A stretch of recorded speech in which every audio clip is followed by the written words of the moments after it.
Educate 360 YouTube channel స్వాగతం. ఇటీవల TGPSC విడుదల చేసినటువంటి గ్రూప్ 1 ర్యాంకులలో 58వ ర్యాంక్ సాధించి త్వరలో గ్రూప్ 1 సర్వీస్లో జాయిన్ కాబోతున్నటువంటి సూర్యప్రకాష్ రెడ్డి యొక్క విజయ ప్రస్థానాన్ని మనం ఆయన మాటల్లోనే తెలుసుకుందాం. నమస్కారం సార్. నమస్కారం. మీరు ఈ గ్రూప్ 1లో 58వ ర్యాంక్ సాధించారు. డిప్యూటీ కలెక్టర్ కానీ డిఎస్పీ పోస్ట్ కానీ సాధించే అవకాశాలు మెండుగా ఉన్నాయి. అయితే మీ యొక్క పూర్తి భవిష్యత్తులో రాయబారుల కోసం మీ యొక్క సక్సెస్ స్టోరీని చెప్తే ఎంతోమందికి అది రోల్ మోడల్గా ఉండి వాళ్ళు విజయం సాధించడానికి అవకాశం ఉంటుంది. మీ మాటల్లో మీ యొక్క విజయ ప్రస్థానం గురించి ఒక్కొక్కటి తెలుసుకుందాం సార్. ఫస్ట్ వ్యక్తిగతంగా మీ యొక్క కుటుంబ నేపథ్యం గురించి సంక్షిప్తంగా చెప్తారు సార్. నా పేరు సూర్యప్రకాష్ రెడ్డి. నేను ఇల్లదినే విలేజ్ వనపర్తి డిస్టిక్ నుంచి వస్తున్నాను. మా ఫాదర్ వచ్చేసి వసంత్ రెడ్డి గారు, మదర్ వచ్చేసి శాంతాదేవి గారు. మాది కంప్లీట్ కుటుంబ నేపథ్యం వచ్చేసి అగ్రికల్చరల్ బ్యాక్గ్రౌండ్. మదర్ ఫాదర్ వచ్చేసి ఇద్దరు అగ్రికల్చరల్ బ్యాక్గ్రౌండ్లోనే ఉన్నారు, ఫార్మర్స్, కంప్లీట్ ఫార్మర్స్. అండ్ నాకు ఇద్దరు సిస్టర్స్ ఉన్నారు, వాళ్ళిద్దరు ప్రాక్టీసింగ్ గైనకాలజిస్ట్ లాగా వర్క్ చేస్తున్నారు. అండ్ నేను యూపీఎస్సీ ప్రిపరేషన్ కంటే ముందు బీటెక్ సివిల్ ఇంజనీరింగ్లో బిఎన్ఆర్ విజ్ఞాన జ్యోతి కాలేజ్లో నుండి గ్రాడ్యుయేట్ అయ్యాను. తర్వాత 2017కి వెళ్ళి యూపీఎస్సీ ప్రిపరేషన్లో ఉన్నాను. 27 యాక్చువల్గా మీరు ఇంజనీరింగ్ బ్యాక్గ్రౌండ్ సివిల్ చేసి. అవును సార్. అటు నుంచి ఇటు సివిల్స్ వైపు ఎందుకు ప్రస్థానం వచ్చారు? సార్, నాది కంప్లీట్ గ్రామీణ నేపథ్యం సార్. నేను పుట్టి పెరిగినంత గ్రామీణ ప్రాంతాల్లో. నా ఎడ్యుకేషన్ కూడా టిల్ 10th గ్రామీణ ప్రాంతంలోనే జరిగింది. సో గ్రామీణ ప్రాంతంలో ఉండే సమస్యలు అన్నీ ఎక్స్పీరియన్స్ చేసి వచ్చినాను నేను. కాబట్టి సివిల్ సర్వీసెస్ ఎగ్జామినేషన్ అనేది ఒక బెటర్ ప్లాట్ఫామ్. సివిల్ సర్వీసెస్ కానీ గ్రూప్ 1 కానీ ఒక బెటర్ ప్లాట్ఫామ్ క్రియేట్ చేస్తాయి. ఒక పబ్లిక్లో ఉండే సమస్యలని డీల్ చేయడానికి ఎంతో కొంత మనం హెల్ప్ చేయగలం మన లాంటి ప్రాబ్లమ్స్తో వచ్చే వాళ్ళకి. సో సివిల్ ఇంజనీరింగ్ అనేది కూడా మంచి నోబుల్ ప్రొఫెషన్, కానీ దానికంటే ఎక్కువ స్కోప్ ఉన్నది సివిల్ సర్వెంట్కి ఎక్కువ స్కోప్ ఉంటుంది ప్రజల సమస్యలను అడ్రస్ చేయడానికి. కాబట్టి నేను సివిల్ సర్వీసెస్ ఎగ్జామ్ సైడ్ వచ్చాను. అలాగే గ్రూప్ 1 ఎగ్జామ్ మనకి తెలంగాణలో రావడం వల్ల ఇటు 2017లో మీరు ప్రిలిమ్స్ స్టార్ట్ చేశారు. అవును సార్. ప్రిపరేషన్ అప్పుడు ఫస్ట్ అటెంప్ట్ ఇచ్చారా? అవును, ఇచ్చాను సార్. అప్పుడు ఎక్కడి దాకా వచ్చారు మీరు? నేను కంప్లీట్ 6 అటెంప్ట్స్ ఇచ్చాను సార్. నాది 2 ఇంటర్వ్యూస్ ఇచ్చాను. 2023లో 24లో ఇంటర్వ్యూస్ ఇచ్చాను. 2 యూపీఎస్సీ ఇంటర్వ్యూస్ ఇచ్చాను. ఓకే. ఈ ఇయర్ వచ్చేసి కంప్లీట్లీ గ్రూప్ 1 మీద కాన్సన్ట్రేట్ చేశాను. ఓకే. అన్నిసార్లు మీరు విఫలమైనప్పుడు అంటే ఫెయిల్యూర్ అయినప్పుడు మీకు బాధ అనిపించడం కానీ దాంట్లో మీరు కొంత ఇన్ఫియారిటీ కాంప్లెక్స్ కానీ నాలో భయపడ్డా? ఫెయిల్యూర్ ఆర్ సక్సెస్ రెండు నేను నమ్మే సిద్ధాంతం ఏంటంటే రెండు part and parcel of the journey. Civil services ఎగ్జామ్లో ఏంటంటే మనకు సక్సెస్ అయ్యే ప్రపోర్షనేట్ చాలా తక్కువ ఉంటుంది. Maybe not even 1% people will succeed. But మనకున్న ఒక్క హోప్ ఏంటంటే మనకు బేస్డ్ ఆన్ స్కిల్ సెట్ మనం చేయగలమా లేదా అన్నది ఒకసారి మనం మెయిన్స్ ఎగ్జామ్ కానీ ప్రిలిమ్స్ క్వాలిఫై మెయిన్స్ ఎగ్జామ్ రాసినప్పుడు మనకి ఐడియా వస్తుంది మనం ఎంతవరకు వెళ్ళగలము ఈ ఎగ్జామ్లో అని చెప్పేసి. నా మీద నాకున్న పర్సనల్ నమ్మకం ద్వారా కంటిన్యూ చేస్తాను journey. Despite of failures I continued the journey. అది మీ పేరెంట్స్ కానీ 6 టైమ్స్ అంటే ఇట్ ఇస్ మారథాన్. డెఫినెట్లీ దీంట్లో హోల్ హార్టెడ్గా కంప్లీట్ ఫౌండేషన్ కానీ మా పేరెంట్సే ఇచ్చారు. మా పేరెంట్స్ అండ్ సిస్టర్స్, మా బావగారు కంప్లీట్ వాళ్ళ పుషప్ ద్వారానే I could sustain this journey for 6 years of time. వాళ్ళు ఎప్పుడు ఫెయిల్ అయినా కానీ నేను 23-24 ఇంటర్వ్యూలో ఫెయిల్ అయినప్పటికీ కూడా వాళ్ళు మళ్ళీ పర్లేదు ట్రై చేయి, ఇంకా బెటర్ ఇంప్రూవ్మెంట్ చేసుకొని ట్రై చేయని చెప్పేసి వాళ్ళు పుష్ చేశారు. ప్లస్ అలాగే నాకు పర్సనల్గా వివేక్ సార్ కూడా గత 4 yearsకి వెళ్ళి తెలుసు. వివేక్ సార్ కూడా నాకు ఆంథ్రోపాలజీ స్టూడెంట్ వివేక్ సార్ దగ్గర. వివేక్ సార్ కూడా చాలా నాకు పుష్ చేసేవారు. Like you have all the capabilities, try one more, maybe luck will favour one time అని చెప్పేసి పుష్ చేసేవారు. So I could sustain this journey due to parents, family and mentors. అయితే ఈ 6 అటెంప్ట్ అంటే మీకు కంప్లీట్ అయిపోయినాయి civils? ఉన్నాయి sir, OBC background ఉంది. ఇప్పుడు ఎందుకు వచ్చారు? అదే లాస్ట్ టైం ఆపేసేసి ఇటు సైడ్ ఎందుకు వచ్చారు సార్? నాది తెలంగాణలో గ్రూప్ 1 అనౌన్స్ చేసినప్పటికీ ప్రిలిమ్స్ ముందు నాది ఇంటర్వ్యూ అయిపోయింది కంప్లీట్. కాకపోతే నాకు అప్పుడు అనిపించింది అంటే maybe group 1 better opportunities provide చేయగలదు. తెలంగాణ స్టేట్కి సర్వ్ చేసే ఛాన్సెస్ గ్రూప్ 1లో ఉంటుంది. సివిల్స్లో ఏంటంటే 33% పీపుల్కి హోమ్ క్యాటర్ వచ్చే ఛాన్సెస్ ఉంటుంది. ఇక్కడ ఏంటంటే మనకి కంప్లీట్లీ కెరియర్ అంతా హోమ్ స్టేట్లోనే ఉంటుంది, ఆ ఆప్షన్ ఉంటుంది. సో మేబీ గ్రూప్ 1లో బెటర్ సర్వీస్ వస్తే ఇక్కడ బెటర్ ఆపర్చునిటీస్లో మనం బెటర్ పొజిషన్స్లో సర్వ్ చేసే స్కోప్ ఉంటుంది అనే అవగాహనతోనే నేను ఈ ఇయర్ కంప్లీట్లీ గ్రూప్ 1 మీదనే ఉంచాను సార్. ప్రిపరేషన్ అంతా సివిల్స్ అటెంప్ట్స్ ఇవ్వకుండా గ్రూప్ 1 మీదనే ఉంచాను. అది కంప్లీట్ యూపీఎస్సీకి వచ్చేసి దీనికి వచ్చేసేసి సబ్జెక్ట్స్ అన్నింటిలో కొంత వేరియేషన్ బాగా ఉంది. సార్ మీకు ఎలా ప్రిపేర్ అయ్యారు group Yes, one? sir. Group 1 syllabus వచ్చేసి సివిల్ సిలబస్ ఆల్మోస్ట్ చాలా వరకు మ్యాచింగ్స్ ఉన్నాయి సార్. ఎకానమీ కానీ, పాలిటీ పోర్షన్స్ కానీ, జిఎస్ పోర్షన్స్ చాలా వరకు మ్యాచింగ్ ఉన్నాయి. ఓన్లీ డిఫరెంట్ ఉండదు. ఆప్షనల్ అనేది గ్రూప్ 1లో లేదు. మేజర్ డిఫరెన్షియేటింగ్ ఫ్యాక్టర్స్ ఇక్కడ ఏంటంటే Telangana movement, Telangana history, Telangana geography and economy. ఈ మేజర్ డిఫరెన్షియేటింగ్ ఫ్యాక్టర్. ఈ మిగతా టైం అంతా ఈ వీటి మీదనే కాన్సన్ట్రేట్ చేశాను. తెలంగాణ ఆల్రెడీ చదివినాను కాబట్టి పక్కన పెట్టి వీటి ఏవైతే తెలంగాణ పోర్షన్ కొత్త సబ్జెక్ట్స్ ఉన్నాయో వాటి మీద ఎక్కువ కాన్సన్ట్రేట్ చేశాను. ప్లస్ అలాగే నా యూపీఎస్సీ బ్యాక్గ్రౌండ్లో ఉన్న సిలబస్ మీద కూడా కొద్దిగా ఇంప్రూవ్మెంట్స్ చేసుకున్నాను. దానికి సంబంధించి అంటే కోచింగ్ తీసుకున్నారు గ్రూప్ 1 సంబంధించి? గ్రూప్ 1కి కోచింగ్ అనేది సబ్జెక్ట్ వైజ్ కోచింగ్ ఏం తీసుకోలేదు సార్. నేను ఇక్కడ రిఫ్లెక్షన్లో టీ జాగృతి టెస్ట్ సిరీస్ ప్రోగ్రామ్ ఎన్రోల్ అయ్యాను. ఆల్రెడీ నాకు యూపీఎస్సీ బ్యాక్గ్రౌండ్తో రైటింగ్ ప్రాక్టీస్ ఉంది కాబట్టి నేను అనుకున్నది ఏంటంటే టీ జాగృతి ప్రోగ్రాంలో టెస్ట్ సిరీస్ ప్రొవైడ్ చేస్తున్నారు. సో ప్రోగ్రాంలో ఎన్రోల్ అయ్యి ఆన్సర్స్ రాసేసి సార్ దగ్గర పర్సనల్ మెంటర్షిప్ తీసుకున్నాను. సార్ ఆన్సర్స్ ఇంప్రూవ్మెంట్ కొంచెం చెప్పేవారు. కొద్దిగా ఆ ఫీడ్బ్యాక్ వల్ల నేను నెక్స్ట్ టెస్ట్కి ఇంప్రూవ్ అయ్యి అలా చేశాను. ఓకే. మొత్తం మీద 58వ ర్యాంక్ సాధించాక మీ కుటుంబంలో కానీ అందరు కానీ ఎలా హ్యాపీగా ఎలా ఫీల్? నా పేరెంట్స్ అండ్ సిస్టర్స్, బావగారు, మిగతా rest of the family members చాలా హ్యాపీ ఫీల్ అయ్యారు. ఎందుకంటే it was a long journey. Maybe I could get one anchoring point అని చెప్పేసి, అది తెలంగాణ స్టేట్లోనే ఉండే ఛాన్సెస్ ఎక్కువ ఉన్నాయి కాబట్టి వాళ్ళు చాలా హ్యాపీ ఫీల్ అయ్యారు. మళ్ళీ ఇప్పుడు మీకు ఇంకా అటెంప్ట్స్ ఉంటే సివిల్స్ వైపు కూడా చూస్తారా? బేసికలీ నా కంప్లీట్ కాన్సన్ట్రేషన్ ఇప్పుడు ఏంటంటే కంప్లీట్లీ ఏ సర్వీస్ వచ్చినా కానీ ట్రైనింగ్ కంప్లీట్ చేస్తాను సార్. బేసిక్గా ట్రైనింగ్ కంప్లీట్ చేసి సర్వీస్ చేయడం స్టార్ట్ చేస్తాను for the post which I will get. After that if time permits I will try to give the UPSC. అయితే ఇంకొకటి సార్, ఇప్పుడు ముఖ్యంగా ఇంజనీరింగ్ కానీ లేకపోతే అదర్స్ బ్యాక్గ్రౌండ్ నుంచి వచ్చిన వాళ్ళకి, ఎంబీబీఎస్ నుంచి వస్తున్నారు ఇంకా కొంతమంది, వీళ్ళందరూ ఎంబీబీఎస్ వాళ్ళకంటే ప్రాబ్లం ఉండదు. వాళ్ళు వన్స్ ఫెయిల్ అయినా 6 ఏళ్ళు 10 ఏళ్ళు ఫెయిల్ అయినా మళ్ళీ వెళ్ళి ప్రాక్టీస్ చేసుకోగలుగుతారు. ముఖ్యంగా ఇంజనీరింగ్ బ్యాక్గ్రౌండ్ మీలాగా వచ్చిన వాళ్ళు 1, 2, 3 ఇయర్స్ అంటే గ్యాప్ ఎక్కువ వస్తాయి. మళ్ళీ కెరీర్లో వాళ్ళు నిలదొక్కుకోవడం చాలా చాలా కష్టంతో కూడుకున్నటువంటి అటువంటి వారికి మీరు ఇచ్చే సలహా ఏంటి? వాళ్ళకి అటు చదువుకుంటూ పరీక్ష రాయమంటారా, లేదా జాబ్ చేసుకుంటూ ప్రిపేర్ అయ్యే అవకాశాలు ఉన్నాయా, ఎలా అంటారు? సార్ నాకున్న ఎక్స్పీరియన్స్లో ఏంటంటే యూపీఎస్సీ ఎగ్జామ్స్ కానీ గ్రూప్ 1 ఎగ్జామ్లో కానీ మోస్ట్లీ నేను అనాలిసిస్ చేసింది 3 ఫేసెస్ ఉంటాయి. ఒకటి knowledge acquisition phase, second one implementation phase, third one is exam phase. Knowledge acquisition ఫేజ్లో అనేది మనం ఎక్కువ అమౌంట్ ఆఫ్ ఎఫర్ట్స్ పెట్టాలి, అప్పుడే సబ్జెక్ట్స్ నేర్చుకోవడం స్టార్ట్ చేస్తాం. సెకండ్ అనేది ఇంప్లిమెంటేషన్ ఫేజ్, టెస్ట్ సిరీస్ రాయడం అవన్నీ. ఈ 2 ఫేసెస్లో ఎక్కువ టైం పెడతాం. మోస్ట్లీ మనం ఇనిషియల్ వచ్చిన ప్రిపరేషన్ 2-3 ఇయర్స్ దీనికి గడుస్తుంది. ఆఫ్టర్ దిస్ టైం ఈ 2 ఫేసెస్ తర్వాత ఇక పెద్ద ఇంప్రూవ్మెంట్ ఎక్కువ స్కోప్ ఉండదు సార్. మోస్ట్లీ మన పర్సనల్ మెంటర్స్ చెప్పిన చిన్న ఇంప్రూవ్మెంట్స్ చేసుకుంటే సరిపోతుంది. If A person has almost dedicated amount of 3 hours 4 years of time పెట్టారు తర్వాత mostly require only 7 hours 6 hours of study. If వాళ్ళు జాబ్తో మేనేజ్ చేయగలిగితే it is well and good. ఇంకోటి ఏంటంటే సక్సెస్ రేషియో చాలా తక్కువ ఉంటుంది ఎగ్జామ్స్లో. కాబట్టి మనం ఎంటైర్లీ ఈ ఎగ్జామ్ మీద రిలై అవ్వకుండా వేరే మన స్కిల్ సెట్స్ కూడా ఇంప్రూవ్ చేసుకోవాలి. Without giving up this exam మనకున్న నమ్మకాన్ని వదులుకోకూడదు, హోప్ వదులుకోకుండా we should develop other skill sets at the same time continue the preparation.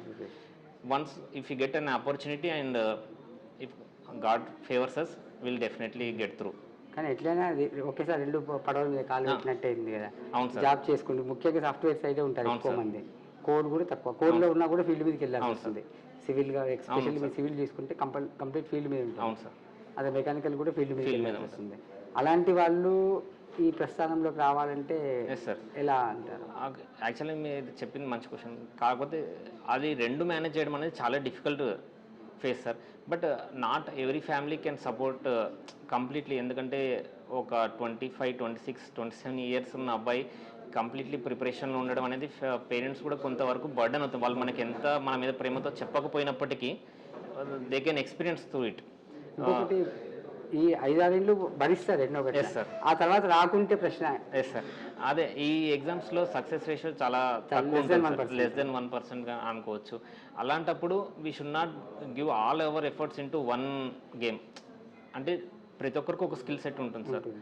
ఈ స్కిల్ సెట్ ఉన్న వాళ్ళకి వేరే స్కిల్ సెట్ లేదు అని చెప్పడానికి లేదు. సపోజ్ నేను సివిల్ ఇంజనీరింగ్ ఉన్నాను, I could have continued in civil engineering, started group 1 or civils preparation. But నాకేంటంటే కంప్లీట్ ఫ్యామిలీ సపోర్ట్ ఉండడం వల్ల మీరు చేయగలిగారు. చేయగలిగాను.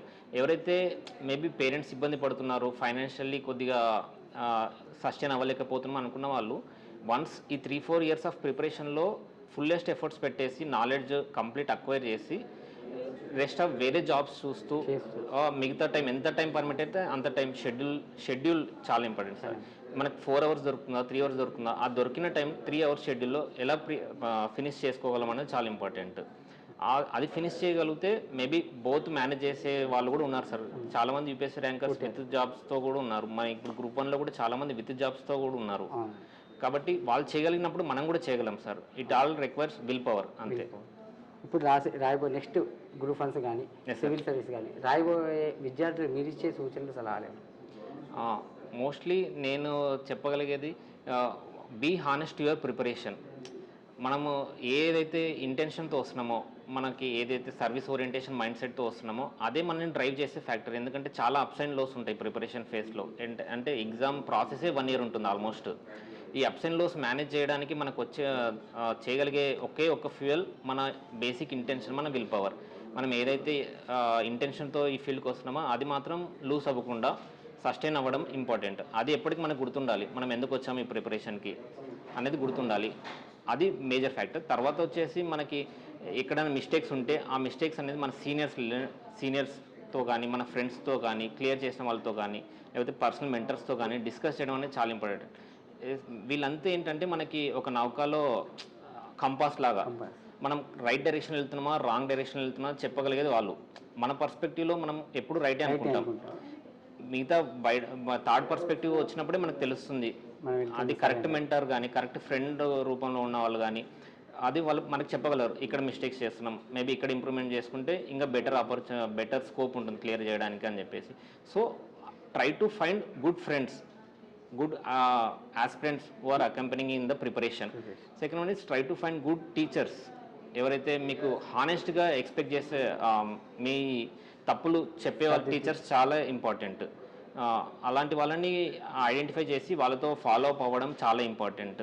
ఈ ఫ్రెండ్ సర్కిల్ కూడా చాలా ఇంపార్టెంట్. Yes sir. అయితే ముఖ్యంగా ఈ సివిల్స్ కానీ గ్రూప్ 1 కానీ రావాలనుకుంటున్నాను, కోచింగ్ తీసుకుంటే అడ్వాంటేజ్ ఉంటారా, కోచింగ్ తీసుకోకుండా విజయం సాధించగలమంటారా? సార్ రెండు ఉన్నారు సార్, రెండు పర్స్పెక్టివ్స్ ఉన్నాయి. కొంతమంది కంప్లీట్ వితౌట్ కోచింగ్ క్లియర్ చేసిన వాళ్ళు ఉన్నారు, కొంతమంది విత్ కోచింగ్ క్లియర్ చేసిన వాళ్ళు ఉన్నారు.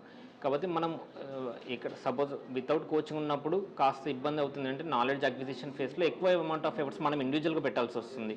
అంటే క్లారిటీ ఉండదు, ఏ బుక్ ఫాలో అవ్వాలి, ఏ బుక్ ఫాలో అవ్వకూడదు అని చెప్పేసి ఆ క్లారిటీ ఉండదు. మేబీ కోచింగ్ తీసుకున్న వాళ్ళకు అది ఈజీగా అర్థమవుతుంది తొందర, మేబీ లెర్న్డ్ టీచర్స్ ఉంటారు కాబట్టి.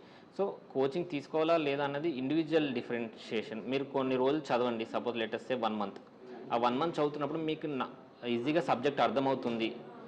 You can do the answers రాయగలుగుతున్నాం ప్రీవియస్ ఇయర్స్ క్వశ్చన్స్ అన్నప్పుడు కోచింగ్ రిక్వైర్మెంట్ ఉండకపోవచ్చు. బట్ కొంతమందికి ఏంటంటే టైం ఫ్యాక్టర్ అనేది చాలా ఇంపార్టెంట్. కొంతమందికి 1 ఇయర్లో ప్రాసెస్ కంప్లీట్ చేసి వెళ్ళిపోవాలనుకుంటున్నాం. అప్పుడు కోచింగ్ ఇన్స్టిట్యూట్ అనేది రైట్ కోచింగ్ ఇన్స్టిట్యూట్ ఉన్నప్పుడు మనకి ఏంటంటే 3-4 మంత్స్లో వాళ్ళకి రైట్ డైరెక్షన్లో పెడుతుంది. అప్పుడు ఆ టైం ఫ్యాక్టర్ అనేది కన్స్ట్రెయిన్ అవుతుంది. సో కోచింగ్ అనేది ఎస్ సార్, మనం ఎక్కడ స్టాండ్ అవుతున్నామో మనకి రిక్వైర్మెంట్ ఉందా లేదా అనేది individual decision. At the same time మనం ఏ కోచింగ్ ఇన్స్టిట్యూట్లో జాయిన్ అవుతున్నాం అనేది కూడా చాలా ఇంపార్టెంట్. కోచింగ్ ఇన్స్టిట్యూట్లో రిక్వైర్డ్ స్టాఫ్ ఉన్నారా, అదంతా లెండ్ టీచర్స్ వాళ్ళు కూడా చాలా ఇంపార్టెంట్. ఎందుకంటే వాళ్ళే మనకి రైట్ డైరెక్షన్లో పెట్టేవాళ్ళు. Yes sir. మీరు ముఖ్యంగా ఇప్పుడు సివిల్స్ ప్రిపేర్ అయ్యారు కదా, అప్పుడు ఎప్పుడు కోచింగ్ తీసుకున్నారా? నేను జనరల్ స్టడీస్కి ఎక్కడ కోచింగ్ తీసుకోలేదు సార్. ఆంథ్రోపాలజీకి వచ్చేసి వివేక్ సార్ దగ్గర కోచింగ్ తీసుకున్నాను. Guidance and test series sir దగ్గర రాశాను. అదే కంటిన్యూ అయ్యాను. గత 3-4 ఇయర్స్కి వెళ్ళి సార్తోనే అసోసియేట్ అయ్యాను. Yes sir. నెక్స్ట్ మీరు భవిష్యత్తులో రాసే వాళ్ళకి సూచనలు ఇచ్చారు. అదేవిధంగా మీరు భవిష్యత్తులో అంటే రాష్ట్రానికి సంబంధించి సర్వీస్లోకి వచ్చాక ఏం చేయాలనుకుంటున్నారు? సర్వీస్ ఎటువంటి? Yes sir. ఇప్పుడు నాకు ఒకవేళ డీసీఆర్ డిఎస్పీ వచ్చినా నేను 2 ఫ్యాక్టర్స్ మీద ఎక్కువ కాన్సన్ట్రేట్ చేద్దాం అనుకుంటున్నాను. ఒకటి అప్రోచబిలిటీ, ప్రజలకి అప్రోచబుల్లో ఉండాలి, అందుబాటులో ఉండాలి, యాక్సెసిబుల్ ఆల్ ద టైమ్ నేను ఏంటంటే ఆ రూరల్ బ్యాక్గ్రౌండ్ కాబట్టి ఆ ఎంపతి ఎప్పటికీ ఉంటుంది నాలో. ఎవరైనా రూరల్ బ్యాక్గ్రౌండ్లో వచ్చే వాళ్ళకి అది ఎప్పటికీ నేను సర్వ్ చేయాలి అనే ఇంటెన్షన్ అయితే ఉండింది. నాకు ఏ కెపాసిటీలో ఉన్నా కానీ నేను సపోజ్ ఒక 100% చేయగలిగే కెపాసిటీ ఉన్నప్పుడు చేయాలి. మేబీ సర్టన్ ఫ్యాక్టర్స్ వల్ల చేయలేనప్పుడు అట్లీస్ట్ 60-70% వాళ్ళ ప్రాబ్లమ్ సాల్వ్ చేయగలిగితే I can call it is satisfied day. Sir ఇంకా ఏమన్నా మీరు చెప్పగలుగుతారు రాయబోయే అభ్యర్థులకైనా ఫైనల్గా? Yes sir. ఎప్పుడు మేబీ లాంగ్ జర్నీలో ఉన్న వాళ్ళకి ఒకటి ఏంటంటే, if you are truly believing that you can do it, go with it, try to sustain the preparation somehow and continue the journey, so that you can reach the end of the tunnel and find the light. If you are starting phase లో ఉన్న వాళ్ళ preparation వాళ్ళకి ఒకటే చెప్పగలను, you try to find the right guidance, right set of people around you, so that they will be correct environment. ఇప్పుడు ఒక చెట్టుకి correct environment ఉంటే అది ప్రాపర్గా గ్రో అవ్వగలదు. రైట్ టైంలో ఫర్టిలైజర్లు ఇవ్వాలి, రైట్ టైంలో అది అన్ని రకాలుగా చేయాలి. At the same time preparation కూడా అంతే సార్. రైట్ టైంలో మనకి రైట్ గైడెన్స్ దొరకాలి, రైట్ సెట్ ఆఫ్ ఫ్రెండ్స్ దొరకాలి. అది ఉపయోగించుకుంటే తొందరగా ఈ ప్రాసెస్కి వెళ్ళిపోవచ్చు, సక్సెస్ కావచ్చు. ఇంకొకటి సార్ చిన్నది, అంటే a part of this success journey, ఇప్పుడు హైదరాబాదు అనేది కూడా సివిల్ సర్వీస్కి ఒక డెస్టినేగా మారింది సార్. దీని గురించి మీ అభిప్రాయం ఏంటి sir? Delhi better, Hyderabad better? Sir better కంటే కూడా మనకి ఏది సూటబుల్ అనేది చాలా ఇంపార్టెంట్ సార్. నేను 2 ప్లేసెస్లో ఉన్నాను. ఢిల్లీలో ఉన్నాను, యూపీఎస్సీ ఇంటర్వ్యూకి వెళ్ళినప్పుడు ఢిల్లీలో ఉన్నాను. ఆల్మోస్ట్ ఫస్ట్ ఇంటర్వ్యూ అప్పుడు 1 month, సెకండ్ ఇంటర్వ్యూ అప్పుడు 1 month ఉన్నాను. ఇక్కడ హైదరాబాద్లో ప్రిపరేషన్ చేశాను. ఏది బెటర్ అన్నది పర్సనల్ ఒపీనియన్. ఇప్పుడు సపోజ్ కొంతమందికి ఫుడ్ ప్రాబ్లం ఉండదు, ఫుడ్ ఎక్కడైనా సస్టైన్ అవ్వగలరు. అలాంటి వాళ్ళకు ఢిల్లీ వెళ్ళొచ్చు, లేకపోతే హైదరాబాద్లో ఉండొచ్చు. కాకపోతే హైదరాబాద్లో ఏంటంటే ఇప్పుడు ఉన్న ప్రస్తుతానికి every institute is providing good guidance. ప్రతి రిసోర్సెస్ అన్ని ఇన్స్టిట్యూట్స్ ప్రొవైడ్ చేస్తున్నాయి. ఆల్మోస్ట్ అన్ని జెన్యూన్ ఇన్స్టిట్యూట్స్ అయితే రిసోర్సెస్ ప్రొవైడ్ చేస్తున్నాయి. మనం ఇంటి దగ్గర ఉండి చదువుకునే వాళ్ళకి ఆన్లైన్ మెంటర్షిప్స్ కానీ ఆన్లైన్ కూడా ఉన్నాయి. సో మేబీ ఇండివిజువల్ ఒపీనియన్ అని నేను ఫీల్ అవుతాను సార్. ఎందుకంటే ఢిల్లీలో కాస్ట్ ఆఫ్ లివింగ్ చాలా ఎక్కువ ఉంటుంది. అక్కడే ఉండి చదవాలనేది రాంగ్ పాయింట్. ఎందుకంటే ఆ మిత్ బ్రేక్ అయిపోయింది ఎప్పుడు యూపీఎస్సీలో. చాలామంది లోకల్ హైదరాబాదీస్ కానీ, మన తెలంగాణ స్టేట్ కానీ, ఏపీ స్టేట్ కానీ చాలామంది ఇంటి దగ్గర ఉండి కానీ, లేకపోతే హైదరాబాద్ నుండి క్లియర్ చేసిన వాళ్ళే చాలామంది ఉన్నారు. ఎందుకంటే ఢిల్లీలో మీకు ఏంటంటే క్రౌడ్ ఎక్కువ ఉంటుంది. ఆ క్రౌడ్ని చూసి కూడా చాలా వరకు మనం భయం కూడా అవుతుంది. ఈ క్రౌడ్లో సస్టైన్ అవుతామా లేదా, లేకపోతే మంత్లీ ఎక్స్పెన్సెస్ చాలా ఎక్కువ అవుతున్నాయి, పేరెంట్కి బర్డెన్ అవుతామా లేదా. అలాంటి సిచ్యువేషన్లో Hyderabad will provide a better opportunity. ఇక్కడ రైట్ మెంటర్ని చేసుకుంటే గైడెన్స్ ఈజీ ఉంటుంది.